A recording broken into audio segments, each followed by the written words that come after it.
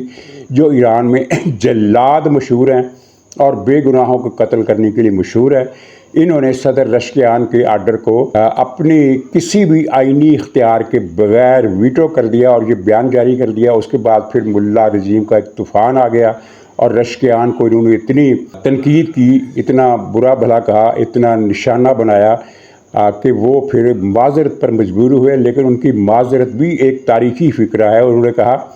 کہ میرے بیان کو غلط طریقے سے پیش کیا گیا۔ میں نے تو یہ کہا تھا کہ دشمن چاہتا ہے کہ ہماری پڑوسی ملکوں سے جنگ رہے۔ بات تو وہی آ گئی کہ پڑوسی ملکوں سے جنگ نہیں ہونی چاہیے، یعنی معذرت میں بھی انہوں نے اپنی بات دوبارہ کر دی، لیکن وہاں ان کی نہیں چل رہی، زیادہ چل رہی ہے ملا رجیم کی۔ اور ملا رجیم نے پھر کل 6 کے 6 ملکوں پر دوبارہ حملے کیے، اگرچہ وہ زیادہ مؤثر نہیں تھے۔ اور زیادہ مؤثر نہ ہونے کی وجہ میں نے کل بھی اپنے پروگرام میں ذکر کیا تھا، لیکن وہ پھر میں مثال دینا بھول گیا۔ تو وہ مثال یہ ہے کہ کل رات یعنی پرسوں کی رات، یعنی جو کل صبح گزری ہے پرسوں کی رات، اس میں یہ ہوا کہ ایران نے امارات پر 119 ڈرون پھینکے، 119 ڈرون، جن میں سے 117 گرا لیے گئے اور 2 جو تھے وہ نشانے پر لگنے سے پہلے ہی خود ہی گر کر تباہ ہو گئے۔ اب یہ ایک نئی بات ہے، اس لیے کہ اس سے پہلے ایران اگر 100 میزائل داغتا تھا یا 100 ڈرون بھیجتا تھا تو ان میں سے 30% نشانے پر لگتے تھے، ہٹ کرتے تھے۔ تو کل ہفتے کی رات اس میں 119 میزائل، 119 ڈرون انہوں نے بھیجے، جن میں سے 117 گرا لیے گئے، 2 پہلے ہی گر گئے خود ہی۔ اور یہ ہو جاتا، فالٹ ہو جاتا ہے، رستے میں گر جاتے ہیں، ہدف تک نہیں پہنچتے۔ مطلب یہ ہے کہ 119 میں سے ایک ڈرون بھی امارات کے کسی نشانے کو ہٹ کرنے میں کامیاب نہیں ہو سکا۔ اس سے پہلے جو حملہ ہوا تھا اس میں امارات کا ایک ٹاور یعنی ایک بڑی بلڈنگ، اس کو ہٹ کیا، وہ نشانہ لگا ڈرون طیاروں سے، میزائل نہیں لگا، ڈرون لگے اور ان کی بلڈنگ کی اوپر کی منزلوں کو آگ لگ گئی۔ اسی طرح ہفتے کی رات ایران نے 16 بیلسٹک میزائل امارات پر داغے اور ان میں سے 16 میں سے 15 گرا لیے گئے اور ایک خود ہی گر گیا، یعنی یہ 16 کے 16 میزائل ان میں سے ایک بھی ہٹ نہیں کر سکا۔ اب اس کی تشریح یہ کی جا سکتی ہے کہ امارات کا انٹرسیپشن نظام زیادہ اچھا ہو گیا ہے، ان کے پاس انٹرسیپٹیو اپریٹس ہے، وہ کوئی نیا منگایا یا اس کو زیادہ کاریگری سے استعمال کیا ہے،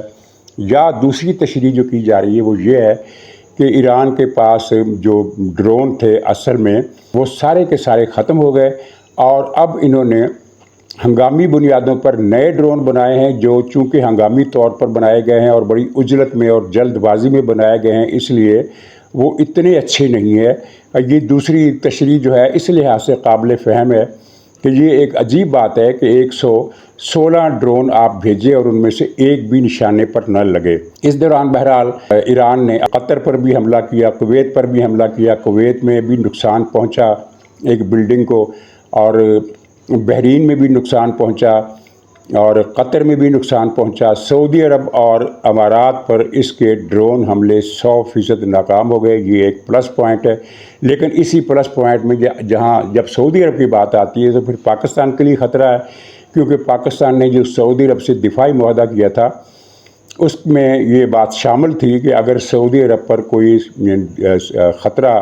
لاحق ہوتا ہے اس کی سلامتی کو کسی دوسرے ملک کی طرف سے، تو سعودی عرب کی ڈیمانڈ کرنے پر پاکستان کو سعودی عرب کا ساتھ دینا پڑے گا۔ یہ ویسے سارے دفاعی معاہدوں میں ہوتا ہے کہ از خود کوئی ملک حملہ نہیں کرتا کہ چونکہ سعودی عرب پر حملہ ہو گیا لہذا پاکستان خود بخود حملہ کر دے گا، یا پاکستان پر حملہ ہو گیا تو سعودی عرب خود بخود اس ملک پر حملہ کر دے گا، بلکہ اس میں یہ ہوتا ہے کہ جو متاثرہ ملک ہے وہ اگر سمجھتا ہے کہ مجھے اپنے پارٹنر کی مدد چاہیے تو پھر وہ پارٹنر سے وہ ایک قسم کی ریکوزیشن اس کو بھیجتا ہے، جس کے بعد پارٹنر جو ہے وہ باؤنڈ ہوتا ہے کہ وہ اس کی مدد کرے۔ اب اگر ایران نے سعودی عرب پر دوبارہ حملہ کیا تو خیال یہی کیا جاتا ہے کہ سعودی عرب نہ صرف یہ کہ خود ریٹیلیٹ کرے گا بلکہ پاکستان کو بھی وہ کہہ دے گا کہ اب ہمیں آپ کی مدد چاہیے، اور اس صورت میں پاکستان باؤنڈ ہوگا۔ اور میں آپ کو یہ بات بتا دوں کہ پاکستان کے ریاستی حکام نے سفارتی چینلز کے ذریعے ایران کو یہ بات کنوے کر دیا ہے کہ اگر سعودی عرب کی طرف سے ہمیں کوئی ریکویسٹ آئی تو پھر ہم مجبور ہوں گے آپ کے ٹھکانوں پر حملہ کرنے کے لیے، اور یہ اندازہ ہے کہ یہ پھر پاکستانی حملے بلوچستان کی طرف ہوں گے، ایران کے بلوچستان پر، اور اس صورت میں ایران کے لیے خطرات بڑھ جائیں گے، کیونکہ بلوچستان میں ایران کا دفاعی نظام اتنا مضبوط نہیں ہے، کیونکہ ایران نے یہ جو ڈرون اور بیلسٹک میزائلوں کے جتنے بھی سیلوز بنائے ہیں یا انڈر گراؤنڈ ان کے وہ لانچنگ پیڈ بنائے ہیں، وہ ان کی جو بھاری اکثریت ہے ان کا رخ مغرب کی طرف ہے، یعنی کہ عرب ملکوں کی طرف، اور اسرائیل بھی مغرب ہی میں ہے۔ تو یہ صورتحال ہے کہ پاکستان پھر ایران کے جوابی حملے کی زد میں آ جائے گا، اور یہ ایسے وقت میں ہوگا جب افغان میں تحریک الشیاطین، جس کو تحریک طالبان کہتے ہیں، افغان طالبان، تو تحریک الشیاطین کے شیطان جو پاکستانی حملوں کی وجہ سے مفرور ہیں، چھپے پھرتے ہیں، یہاں تک کہ ان کا جو امیر الشیاطین ہے ملا ہیبت اللہ، پتہ نہیں کون سا زیادہ، وہ بھی منظر عام پر نہیں آ رہا۔ اسے بھی ڈر ہے کہ اگر میں منظر عام پر آیا تو کوئی پاکستانی ڈرون مجھ پر ہٹ کر دے گا، وہ بھی چھپا پھرتا ہے، لیکن وہ اپنی سازشوں سے باز نہیں آ رہے اور بدماشی کر رہے ہیں، دہشت گرد داخل کر رہے ہیں، جن کو پاکستان پہلے کے مقابلے میں زیادہ تعداد میں بارڈر پر ہی مار گراتا ہے۔ تو یہ تو صورتحال وہاں کی ہو گئی، اور تہران میں صورتحال یہ ہے کہ تہران میں پچھلے 2 دنوں میں جو تباہی آئی ہے وہ اس سے پہلے نہیں آئی ہے، اور اس وقت تہران کے اکثر حصے اجڑ چکے ہیں۔ ایک تو انہوں نے یہ کیا کہ ایران کا ایئرپورٹ مہر آباد ایئرپورٹ، جو دنیا کے بڑے ایئرپورٹس میں کسی زمانے میں شامل کیا جاتا تھا، اور اس زمانے میں کراچی، اسلام آباد کا تو ایئرپورٹ کو ویسا بنا ہی نہیں تھا، کراچی کا انٹرنیشنل ایئرپورٹ مہر آباد کے سامنے کچھ بھی نہیں تھا، تو مہر آباد ایئرپورٹ کو انہوں نے تقریباً کھنڈر بنا دیا ہے، اس کے رن وے تباہ کر دیے ہیں، بلڈنگیں تباہ کر دی ہیں، اور سب سے اہم بات یہ ہوئی ہے کہ وہاں ان کے 17 ٹرانسپورٹ طیارے، ان میں سے 1-2 تو فوج کے تھے، باقی تہران کی قومی ایئر لائن کی، یعنی ایئر لائنر تھے، وہ مسافروں کو ڈراپ کرنے کے لیے، مسافروں کی جو سروس ہوتی ہے وہ، لیکن ان طیاروں کو استعمال کیا جا رہا تھا حوثیوں اور حزب اللہ کو ہتھیار پہنچانے کے لیے یا نقد رقم اور دوسرا ساز و سامان پہنچانے کے لیے۔ وہ 17 کے 17 طیارے تباہ کر دیے ہیں، جس کا ایک ذیلی نتیجہ یہ نکلے گا کہ اب حوثی خطرے میں آ گئے ہیں، کیونکہ حوثی دور واقع ہیں ایران سے اور ان کے اپنے وسائل نہیں ہیں، بہت غریب ملک ہے، شمالی یمن کا علاقہ بہت ہی غریب ہے، اور وہ اب تک جو حوثی چل رہے تھے تو وہ ایران کی مدد کے سہارے چل رہے تھے، اور اس سے پہلے ایران سمندری جہازوں کے ذریعے بھی ان تک مدد پہنچاتا تھا، لیکن اب سمندری جہاز ایران کے پاس صرف 2 رہ گئے ہیں۔ تفصیل ساری آ گئی ہے۔ جب 20 جہاز امریکہ نے تباہ کیے تھے تو ٹرمپ نے کہا تھا کہ ہم نے ایران کی نیوی نیست و نابود کر دیے، تو اس وقت میں نے اپنے پروگرام میں کہا تھا کہ ایران کے پاس 50 جہاز تھے، 20 آپ نے تباہ کر دیے، تو باقی 30 کہاں ہیں؟ اس طرح کی بات میں نے کی تھی، تو باقی 30 کا سراغ نہیں مل سکا۔ لیکن اگلے ہی دن پھر وہ امریکہ نے مزید کو 10 جہاز تباہ کر دیے، اس کے اگلے دن مزید، اور ملا کر 43 جہاز تباہ کر دیے امریکہ نے، اور پھر ٹرمپ نے دوبارہ یہ دعویٰ کیا کہ ہم نے ایران کی نیوی نیست و نابود کر دی ہے۔ پہلے والا دعویٰ جلد بازی میں تھا، غلط تھا۔ اب اس کا دعویٰ درست ہے، کیونکہ 50 میں سے 43 جہاز انہوں نے فنا کر دیے ہیں، اور 2 جہاز جو ہیں وہ انڈیا اور سری لنکا کی بندرگاہوں میں ڈاک کر دیے گئے ہیں، اور وہ خراب ہیں، ان کی 45 ہو گئے، اور باقی 5 کا تھوڑا کنفیوژن ہے کہ وہ 5 تھے بھی یا نہیں تھے، یا گنتی میں غلطی لگی، یا اب بھی ہیں۔ تو اب نیٹ خلاصہ اس کا یہ ہے کہ اب حوثیوں کو سمندری جہازوں کے ذریعے اور حزب اللہ کو ہوائی جہازوں کے ذریعے ایران کی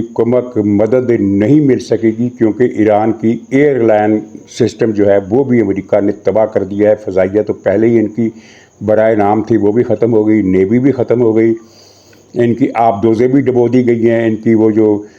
جادوئی کشتیاں تھیں، ڈرون کشتیاں یا خودکش کشتیاں، ان کا بھی کوئی سراغ نہیں مل رہا، وہ بھی ختم ہو گئی۔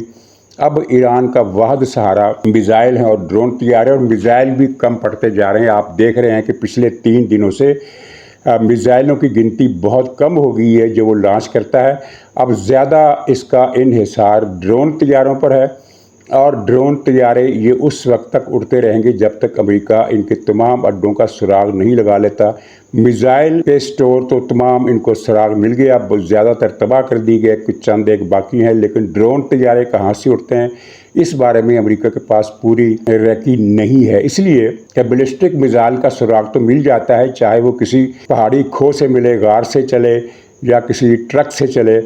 لیکن ڈرون طیارے اگر کسی ٹرک پر، موبائل ٹرک پر لدے ہوئے ہیں اور وہاں سے اڑتے ہیں تو وہ اس وقت تو پتہ نہیں چل سکتا کہ یہ اس ٹرک سے ڈرون طیارہ اڑا ہے، الا یہ کہ وہاں کوئی پاس ہی کوئی وٹنس کھڑا ہو۔ لیکن میزائل اگر کسی ٹرک سے چلے تو سب کو پتہ چل جاتا ہے کہ یہ جو یہاں میزائل اڑا ہے، لانچ کیا گیا ہے، تو یہ اس ٹرک سے کیا گیا ہے۔ تو یہ ڈرون طیاروں کا مسئلہ امریکہ کو ابھی پریشان کرتا رہے گا، اور امریکہ نے اس کا حل یہ نکالا ہے کہ اس نے B-1 طیارہ، B-52 نہیں، B-52 سے بھی زیادہ خطرناک بمبار طیارہ B-1 منگا لیا ہے، اور اس کو گلف میں اسٹیشن نہیں کیا جا رہا، بلکہ برطانیہ کے اڈے جو پورٹس ماؤتھ اور اس کے آس پاس کے علاقے، وہاں جو برطانیہ کے اڈے برطانیہ نے امریکہ کو استعمال کے لیے دے دیے ہیں، وہ طیارے، یہ B-1 طیارے وہاں اسٹیشن ہو گئے، وہاں سے بم لاد کر یہ لمبا سفر کر کے، یعنی فرانس، جرمنی، اٹلی اور ان سب کو عبور کرتے ہوئے پھر وہ بحر روم کا کچھ علاقہ عبور کریں گے، پھر شام اور عراق کے اندر سے اوپر سے ہوتے ہوئے ایران پر جا کر ہٹ کریں گے، اور ان طیاروں کو میزائلوں سے ایران گرا نہیں سکتا، اور یہ سب سے بڑے بم بھی ان کے ذریعے گرائے جا سکتے ہیں ان طیاروں کے ذریعے، یعنی کہ امریکہ نے اپنی اسٹریٹجی بدل لی ہے۔ اور اس کے علاوہ وہ جو دوسرا جہاز ایک آ رہا ہے جارج بش کے نام سے، وہ بھی بحر روم میں کھڑا کیا جائے گا، کیونکہ وہاں ایرانی میزائلوں کے آنے کا خطرہ کم ہے۔ پہنچ تو سکتے ہیں، لیکن جب دور سے کوئی اتنا بڑا میزائل آتا ہے تو اس کو رستے میں انٹرسیپٹ کرنا آسان ہو جاتا ہے بنسبت اس میزائل کے جو 100-150 کلومیٹر کے فاصلے پر چلا جائے۔ اچھا، ایک تو یہ ہوا، پھر دوسرا ایئرپورٹ کے علاوہ تہران کے آس پاس 5 یہ تھے پیٹرول کمپلیکس، یعنی جن میں بہت بڑے پیمانے پر تیل کا سٹور کیا جاتا تھا، تیل کی سٹوریج تھی بہت بڑے پیمانے پر، بہت زیادہ تیل، وہ صرف تہران کی ضروریات کے لیے نہیں تھے بلکہ ایران کے مجموعی ذخیروں کا ایک حصہ تھے۔ وہ 5 کے 5 اسرائیل نے تباہ کر دیے ہیں، امریکہ نے بھی تباہ کر دیے ہیں، اور اس کے علاوہ سمندر کے نزدیک ایک ریفائنری بھی تباہ کر دی ہے، اور اس کے علاوہ اصفہان کا ایئرپورٹ اور وہاں موجود فیسلٹیز بھی تباہ کر دی ہیں۔ اور صورتحال یہ ہے کہ ان تیل کے ذخیروں سے، ان کے کمپلیکسز سے جو آگ لگی ہے اور جو پٹرول بہا ہے، اس کی وجہ سے تہران کے گلی کوچوں میں بھی آگ پہنچ گئی ہے، اور ان سے جو دھواں اٹھ رہا ہے اس نے تہران کے بیشتر حصے کو اپنے لپیٹ میں لے لیا ہے، اور وہاں رہائش رکھنا زندگی کے لیے خطرناک ہو گیا ہے، کیونکہ صرف یہ نہیں ہے کہ آگ کا دھواں چھا گیا ہے، بلکہ آگ کے دھوئیں سے کاربن کے پارٹیکل مسلسل نیچے گر رہے ہیں، وہ پانی کو بھی آلودہ کر رہے ہیں، وہ آکسیجن کو بھی آلودہ کر رہے ہیں، یعنی سانس لینا بھی وہاں خطرناک ہو گیا ہے۔ بہت سارے لوگ تہران سے نکل گئے ہیں، کتنے نکل گئے ہیں یہ نہیں کہا جا سکتا، لیکن آج سے 8 دن پہلے ایک رپورٹ آئی تھی، 7 دن پہلے، کہ 1 لاکھ تہران کے لوگ شہر کو چھوڑ چکے ہیں۔ 90 لاکھ 95 لاکھ تہران کی آبادی ہے، 1 لاکھ 6 دن پہلے چھوڑ گئے تھے، اس کے بعد سے مسلسل نقل مکانی ہو رہی ہے۔ ابھی تک کوئی اعداد و شمار سامنے نہیں آیا کہ کتنے لوگ تہران چھوڑ گئے ہیں، لیکن یہ بتایا جا رہا ہے کہ تہران کے اکثر محلے، اکثر اگر نہیں تو بہت سارے محلے ویران ہو گئے ہیں، اور تباہی اس شدت کی آئی ہے کہ 8000 عمارتیں، ملٹی سٹوری بلڈنگز، چھوٹی موٹی عمارتیں نہیں، مکان اور اس طرح کے کوئی گودام وغیرہ نہیں، بلکہ ملٹی سٹوری بلڈنگز جو ہیں، 2 منزلہ 4 منزلہ 10 منزلہ 50 منزلہ جتنی بھی وہاں میکسیمم سٹوری بلڈنگ ہو سکتی ہے، ان کی جو گنتی ہے تباہ ہونے والی عمارتوں کی وہ ہے 8000 عمارتیں، یعنی لاہور سے چھوٹا شہر ہے تہران، تو آپ لاہور کو تصور کریں کہ جہاں اگر آپ 8000 عمارتوں کی گنتی شروع کریں تو وہ کتنا علاقہ کور کرے گی، تو یہ وہاں تباہی کی حالت ہوئی ہے۔ اور اب پہلی مرتبہ یہ بھی ہوا کہ پٹرول کی راشن بندی کر دی گئی ہے۔ اس سے پہلے ایران کی حکومت یہ بتاتی تھی کہ ہمارے ہاں تیل کا کوئی مسئلہ نہیں ہے، لیکن اب راشن بندی کر دی گئی ہے، اور جو آدمی 20 لیٹر تیل کا ضرورت مند ہے اسے 10 لیٹر تیل دیا جائے گا۔ تو یہ وہاں صورتحال ہے، اور بڑی ایران کے لیے پریشانی ہے، اور ایران کی مسماری کا وعدہ کیا ہے صدر ٹرمپ نے۔ مطلب یہ ہے کہ وہ ایران کی جو انٹیلیجنس رپورٹیں گئی ہیں، مختلف یونٹس جو امریکہ نے بنائے ہوئے ہیں انٹیلیجنس کے، ان سب کا یہ کہنا ہے کہ بمباری سے ایران میں رجیم چینج نہیں ہوگا۔ لیکن اس رپورٹ کے آنے سے 2 دن پہلے اگر آپ ریکارڈ دیکھیں تو آپ کو مل جائے گا نیٹ پر، کہ اس رپورٹ سے 2 دن پہلے ٹرمپ نے کہا تھا کہ میرا مقصد ایران کو ڈیمالش کرنا ہے، یعنی رجیم چینج کا انہوں نے ذکر نہیں کیا، اور وہ ڈیمالش کرنے کی طرف بڑھ رہا ہے۔ ایران زیادہ دیر نہیں کر سکتا مقابلہ، اس نے سرنڈر کرنا ہے، اور سرنڈر کی اطلاعات چل رہی ہیں، لیکن اس دوران دوسرے ملکوں کے لیے کئی مسائل پیدا ہو چکے ہیں، مثلا تیل کا مسئلہ دیکھ لیجئے۔ تو اب ایک خبر یہ ہے کہ چین کنونس کر رہا ہے ایران کو کہ آپ نہ ہرمز کھول دو، صرف اپنے لیے نہیں بلکہ صرف چین کے لیے نہیں، بلکہ تمہارا اپنا مفاد بھی اسی میں ہے کہ یہ کھلی رہے۔ ظاہر ہے جب یہ آبنائے بند ہوگی تو ایران کی ساری تجارت، درآمدات بھی اور برآمدات بھی، وہ معطل ہو کر رہ جائیں گی، اور سب سے زیادہ نقصان جو مالی اس کا ہوگا وہ ایران کو ہوگا، دوسرے ملکوں کو بعد میں ہوگا، اور دوسرے ملکوں میں سب سے زیادہ چین کو ہوگا، جس کی جو گروتھ ریٹ ہے وہ پہلے ہی کم کر دیا گیا ہے، اور کئی سال سے چین میں اقتصادی ترقی جو ہے وہ مائنس کی طرف جا رہی ہے۔ تو اب حالیہ بحران سے چین کو مزید نقصان پہنچے گا، اور اس کی جو عالمی ایڈونچرزم ہے چین کا اپنا، اس کو بھی بہت زیادہ نقصان پہنچے گا۔ تو چین جو ہے وہ آبنائے ہرمز کو کھلوانے کے لیے زیادہ بے چین ہے اور زیادہ سرگرم ہے۔ تو آگے کے مرحلے یہ ہیں کہ لبنان میں بہت تباہی آئی ہے۔ اسرائیل نے جنوبی لبنان کا پورا ایک پورشن نامزد کر دیا ہے کہ اس علاقے میں کسی آدمی کو اب نظر نہیں آنا چاہیے۔ جتنی بھی آبادی جہاں ہے وہ بنتی ہے، میرے خیال میں کہ 10 لاکھ کے قریب آبادی بنتی ہے اس پٹی کی، جن کو حکم دیا گیا ہے کہ وہ اپنے گھروں اور دھندوں کو، بزنس کو چھوڑ کر شمال کی طرف چلے جائیں، کیونکہ ہم جہاں کارپٹ بامبنگ کرنے والے ہیں وہاں پہلے ہی 400 سے زیادہ شہری مر چکے ہیں، جن میں سے 100 تو حزب اللہ کے ایک ورکر ہیں، لیکن باقی 300 جو ہیں وہ عام شہری ہیں۔ اگرچہ وہ عام شہری حزب اللہ ہی کی سپورٹ بیس کے ورکر ہیں، لیکن ہیں وہ عام شہری، ان کا جنگ سے تعلق نہیں ہے۔ اور نئی ڈیولپمنٹ یہ ہوئی ہے کہ لبنان کی گورنمنٹ نے حزب اللہ سے کہا ہے کہ وہ فوری طور پر ڈس بینڈ ہو جائے، ورنہ ہم ایکشن کریں گے۔ گویا کہ لبنان میں ایک 2 طرفہ جنگ شروع ہو جائے گی، یعنی حزب اللہ ایک طرف اسرائیل سے لڑ رہی ہوگی اور دوسری طرف وہ لبنانی حکومت سے لڑ رہی ہوگی۔ گویا کہ یہ جو معاملہ ہے، تنازع ہے، اس کے ڈائمنشنز میں مزید اضافہ ہو گیا ہے۔ تو ناظرین اجازت دیجیے، انشاءاللہ اگلے بلاگ میں پھر ملاقات ہوگی، تب تک کے لیے خدا حافظ۔